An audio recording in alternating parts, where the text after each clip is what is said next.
Mr. Clean. That's what I'm talking about. You are now listening to The Block. BBOX. Knock your block off. Hey, yo, I thought you were I gonna throw a say. TV at you, crazy. I thought you were gonna say now listen to the strength of street knowledge. Quick, I want to shout out my hubby. It's his birthday today. Happy birthday, brother Mike. What up, Mike? Birthday. Happy birthday. brother Mike. Big up, big up, big up. I saw Mike Friday, right? Yeah, actually, that gallery was out of sight. It was. Yeah. So if y'all heard the show last week, the brother Richard Beavers, he just opened up an art gallery. Well, not just opened up. It's been around. It's been there for a little while. It's been in the area for a little while, but he kind of did his grand relaunching this Thursday and Friday, and BBOX and BBOX Radio was out there supporting DJing and whatnot. It was a really nice event to see something like that. I mean, I grew up in Bed-Stuy. I don't live there now. I live in Flatbush. But I grew up in Bed-Stuy, and it was always a certain kind of way. You know what I mean? It was still dope, but it was a certain kind of way. You know what I mean? So that vibe. It always has. Yeah, it's nice. It's a nice feel. It's a nice feel. What up, Joe? And also, the Central Park 5 is coming on tomorrow. Check that out. It's on PBS. It's from like maybe about 8 or 9 o'clock, but I encourage you. Let your son see that one. Yeah. Because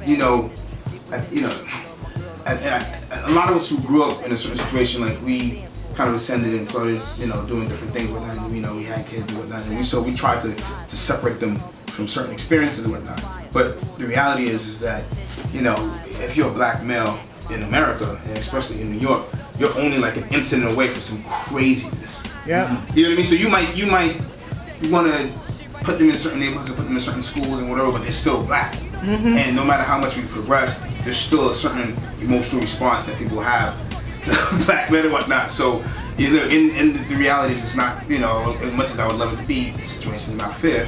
And sometimes, you end up in a situation you don't belong in, and you got no right in or whatnot, just because you're in the wrong place at the wrong time. Yeah. It happens. Indeed. So, Yeah, it sure does. Really. This is why we're here, though. Right. You know what I'm saying? Because we're doing something to kind of change the look of what we see on the regular. So yeah, man. And there's a lot of that. I've noticed there's a lot of cats on some bow ties and some business and some entrepreneur and locally we're putting out like different images. You know what I mean? Like we're not adhering to the nonsense. Exactly. Yeah, I mean, I think, you guys talking about the hood, how things were, and, just talking to people about the transformation of Brooklyn, right. What's happening, and just like, the neighborhood was always beautiful to us. Those trees were always there in Bed-Stuy. The brownstones were always there. Yeah. Right. So the neighborhood was always beautiful, and there were a lot of positive people who live in the community. That's right. And I just think that when like negative incidents happen, they tend to jump on that and media frenzy. Like the same thing you're talking about the brothers, that got arrested for this crime. And you know what I mean? Right. And stuff like that. Wolfpack, paint these guys, negative. And it's interesting because, working in the community with Hoods to Woods and taking these kids to the environment, for them it's like, wow, I'll never forget like our first trip, we went snowboarding, the first one. One kid came up to me, he said, Mr. Decker, do I need to take off my do-rag? And I said, look, let me tell you this, man. Let me tell you this. I said, you applying for a job today? Nah. I said, you're going to snowboard. You're having a good time. So be yourself. If you apply for a job, you're going to wear a button-down shirt, tie, slack shoes, no do-rag, right? He said, right. So just be yourself. Right. But it was interesting because for them to be in an environment and question their blackness, like, I'm in this place, so I need to act right. It was even like when I was a kid, when I used to walk the street, see white women clutch their purse. It got so bad that I used to feel bad in my own blackness and cross the street. Before white women got close to me. Yeah, exactly. I used to feel bad, go in the store, feeling guilty. You know what I mean? And then as I learned, like, nah, you know what? That's when I tell my kids, like, you know what? Master your craft. Laugh in the face of ignorance. When you become so good and believe in what you believe in, when you encounter ignorance, you laugh at it because it can't touch you. Penetrate. And I had one kid like, because I'm black. I said, listen, don't complain about things you cannot change. Right. You cannot change the color of your skin. You can talk about it, but you can change your situation, and you can't. I'm not saying don't be aware of who we are, but don't focus on the things you can't change and focus on the things you can change and be the best that you can. You know what I mean? Right. Yeah. No, exactly. Most definitely. That's real talk. Behind the scenes, we were talking a little bit about reconnecting with fathers in broken homes, and you said something that I thought was real powerful about you and your father's relationship. I'd like you to speak about that one more time. Yeah, well, basically, I grew up in a single parent household and didn't have my dad in my life. Met him when I was 10, didn't see him until like almost 15 years later. And when we got reunited, he said, hey, I don't know if you have any feelings, if you hate me. And I just told him, I said, hey, like, I don't even know you, so how can I hate you? I can't have any feelings, negative feelings against somebody I do not know. Right. But let's have a relationship and let's get to know each other, and I can express to you. You know what I'm saying? Right. So, I mean, all this stuff with Hoods to Woods, is real, man, because it's my life, man, and I'm bringing that to the community, in a holistic way, and just being real and just looking at the problem like, okay, it's not just about this whole thing, keeping kids out of trouble, because that's corny to me. I'm keeping kids out of trouble. I'm keeping kids. No, don't keep them out of trouble. Keep them engaged. Give them something. Give them a job.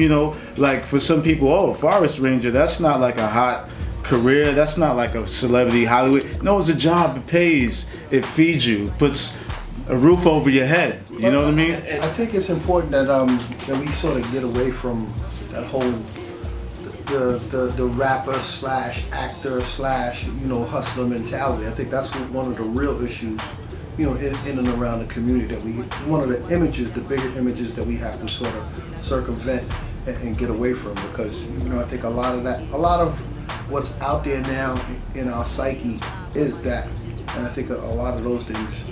But I also think when you have your parents involved in your life, you can't get away from some of those things, Yeah, I mean, it's out there. Sorry to jump in. It's out there, but just like everyone's talking about, like just hip hop, where it was, and how I remember you had people like Coogee Rap who was rapping about the street, but I think the difference is those rappers were talking about the game 360. They told you everything. Now it's like the street. I get this, but no one's really talking about what happens to you. I like to double back a little bit though, man. Just to, your experience with your father. Because I feel like I had similar experience with mine, man. He's been incarcerated since 85. I was born 84. So I never had him in the home. So we had to pretty much figure a way on how to bond and form a relationship.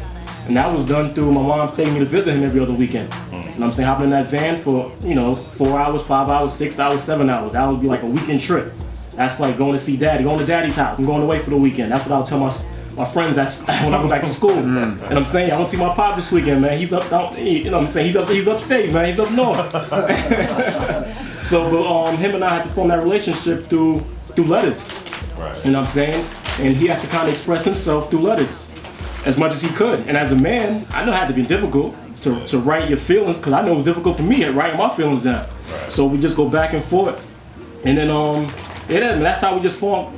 There's no excuse on forming a relationship and building. But let's talk about that for a second, right? Because look, we're grown, right?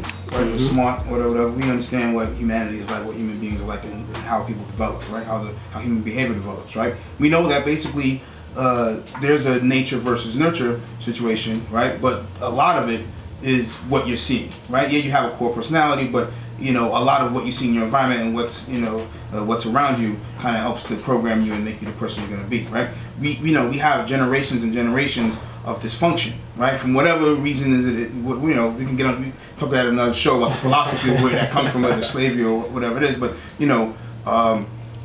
we do have certain mentalities that get passed down, right? So it's I think a lot of us, I got issues with my dad too, but not like emotional issues, because to your point, it's like I don't have that relationship with you to be angry at you or to whatever. We never built that, so we, and I think a lot of times, when they get older, they want to connect because they feel a kind of way, but it's like we've never had that thing. It's been a disconnect. Right, you trying to go back to something that was never there. So the question I have for both of you and everybody in the room and whatnot is like, typically when you have situations like that, you need therapy, right? You need to talk about it, you need to get it out, you need to have some type of counseling, whatever it is. How do we get our boys, our men, our uncles, our fathers, or us, how do we get us to a point where we're saying like, damn, I need to work on this, I need to go to talk to somebody about this, whether it's each other or somebody professional, I would say, that's the first thing, man. If you could write. A journal? Yeah, a journal, a logbook, you know what I'm saying?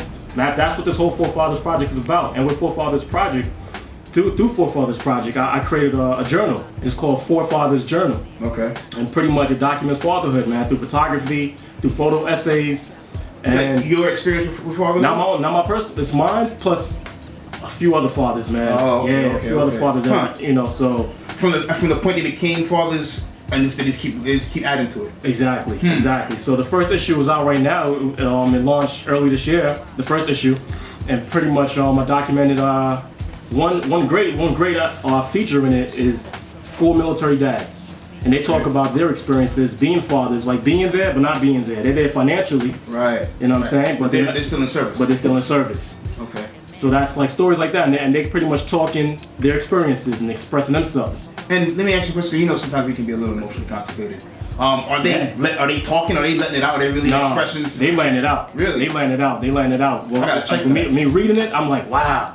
And they dropping jewels too, man. On how you can be there without being there, and still, still have your children to love you and embrace you when they see you. Right.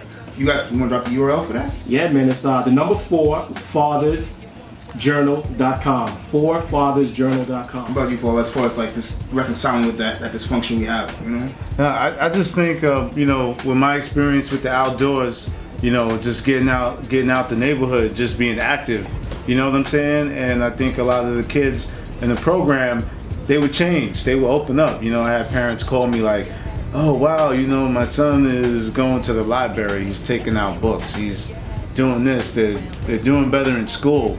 And I almost feel that, through the programming, they find ways to, express themselves, and get off the block. Because when you're in that environment, only thing you can really think about is what's around you and survival.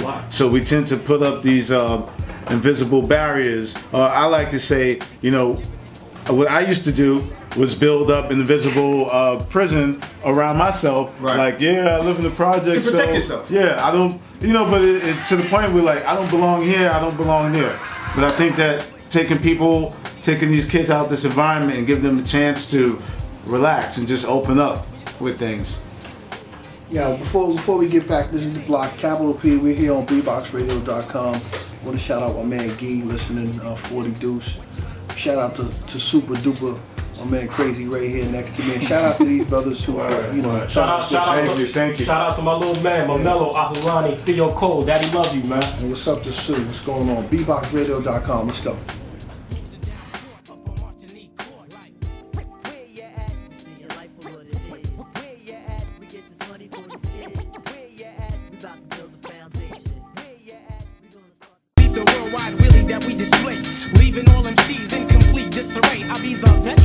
Crushing crews for years, you're frontin' hard when you're softer than the Bernstein beer. Yeah, chumps be like, fuck, that ain't fair. Fuck outta here, do I look like I care? Come off my space before I grab your neck and hammer you. Wet you like Panani, then dry you like Canada. Shaheed Muhammad's on the